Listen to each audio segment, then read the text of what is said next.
Hola, queridos cibernautas, ¿cómo están? ¿Cómo les va? Esa cápsula informativa de prensa activa de Jalisco versará sobre lo que fue la actividad del día de ayer, las elecciones judiciales.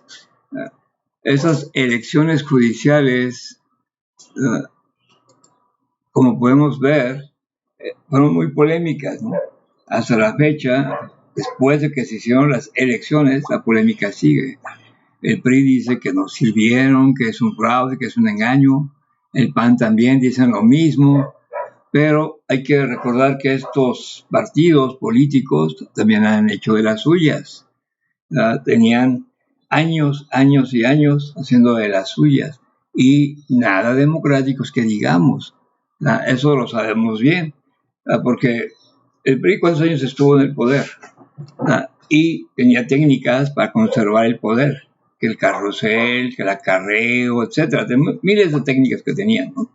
Bueno, el PAN ya no se diga, cuando llegó al poder también hizo de las suyas, ¿no? Entonces, no cantan mal las rancheras, como dicen, ¿no?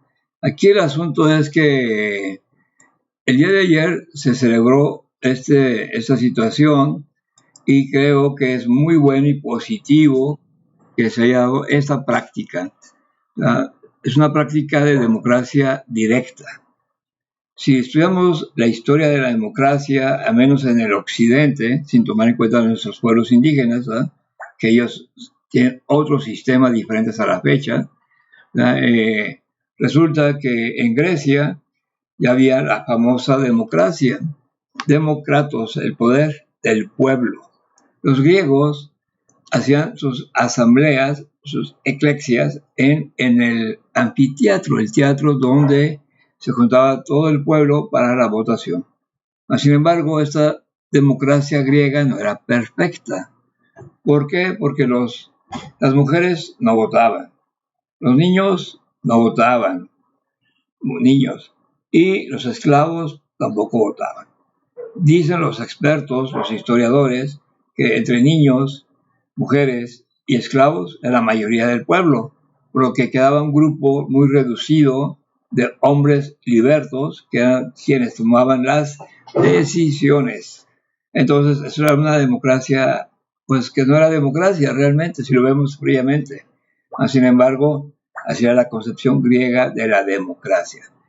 Cuando los griegos caen, bueno, no caen, sino que se da el Imperio Romano, sabemos que los romanos tomaron mucho de la cultura griega y se helenizaron, si así le queremos decir, y ellos perfeccionan la democracia griega, ¿sí? Entonces crean todo un sistema de leyes que hasta la fecha nos sigue llegando por medio del derecho romano. Nuestras leyes sabemos que están basadas mucho en el derecho romano. Ellos en este derecho romano crean la figura del plebiscito. La palabra plebiscito viene de plebe, o sea, pueblo.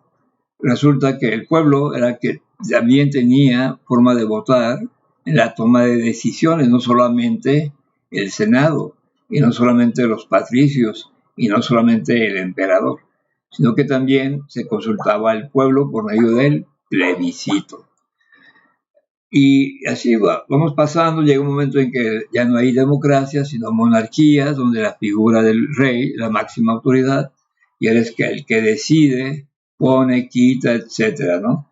Pero bueno, eso es la parte oscura de la historia de la humanidad, ¿no? Hasta la fecha todavía hay dictaduras, todavía hay monarquías, pero también hay democracias representativas, como es el caso de nuestro país.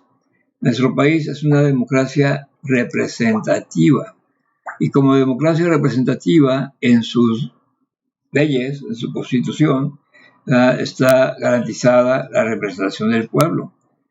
Como México es democrático, federalista, popular, etcétera, resulta de que el decir que es federalista está practicando un sistema que se conoce como el federalismo, que es el sistema de gobierno que tenemos, donde hay un poder judicial, un poder estatal y un poder ejecutivo y un poder legislativo.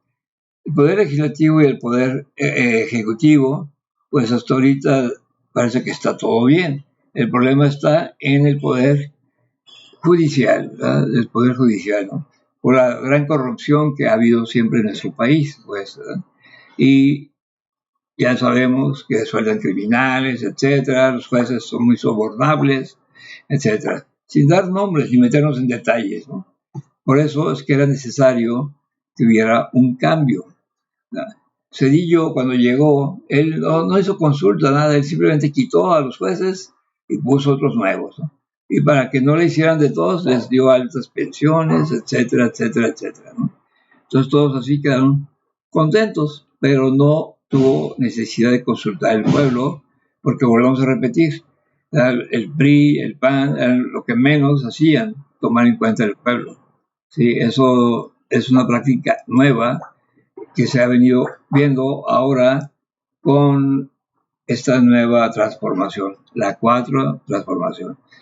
La política viene en que unos y otros, tanto los seguidores de la cuarta transformación, malamente llamados chairos, como el PRI y el PAN, que son la oposición, malamente llamada derechairos, ellos se confrontan, porque, claro, la oposición, su función es hacerla de todos, en todo, estar peleando todo lo que hace el que está en el poder, ¿no? Eso es normal, es parte de la oposición, ¿no? Si la oposición dice que no sirvieron las elecciones, es porque las organizaron los que están en el poder, los de la cuarta transformación, malamente llamada chairos, ¿no? Entonces, esto, claro, los de acá tienen que hacerla de todos, ¿no? Tienen que hacerla haciendo de problema. Ese es el asunto, ¿no? Pero ya quitémonos de esa cuestión del debate, ¿sí? De si sirvieron o no sirvieron. ¿Qué es en sí? ¿Qué representa la votación de ayer? Bueno, pues simple y sencillamente toda democracia representativa, como es el caso de nuestro país, México, tiene la figura que se llama consulta popular. O sea, la consulta popular es para que los senadores, los diputados, el presidente puedan saber qué piensa el pueblo en un momento dado. Y para eso pues hay que practicar, hay que fomentar la democracia representativa por medio de la consulta popular. En nuestro país no se había hecho. El primer ejercicio que se hizo de ese tipo fue la de los expresidentes, si los metíamos o no a la cárcel. ¿Por qué no se metieron a la cárcel? Aunque a pesar de que votaron mucha gente. Bueno, simple y sencillamente porque la consulta popular se puede dividir en dos, que es la vinculatoria y la no vinculatoria. Esas dos formas son muy importantes, porque la vinculatoria es cuando por algún porcentaje se logra que sea obligatoria, o sea, que sea cumplida obligatoriamente por quienes están en el poder. Cuando no es vinculatoria quiere decir que no pasa nada, ¿sí? En el caso de las elecciones de los expresidentes, no fue vinculatoria porque no alcanzó el 40%. Entonces, además, hay tres figuras dentro del plebiscito, ¿no? Que es la consulta popular, digo, dentro de la consulta popular, que es el plebiscito, la consulta popular en sí, y la otra es el referéndum.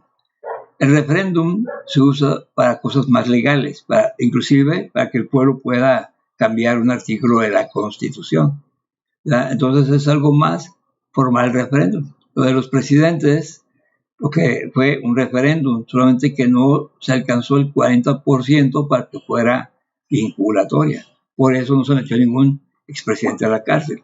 Si hubiera sido vinculatoria, si hubiera alcanzado el 40%, claro que ahorita habría algún presidente ya en la cárcel, ¿verdad? Pero bueno, el asunto es que el referéndum es muy serio, ¿sí? El plebiscito es menos formal, ¿sí? Es menos formal, pero aún así sirve para cuestiones de consulta, para modificar alguna ley o algo así, ¿no?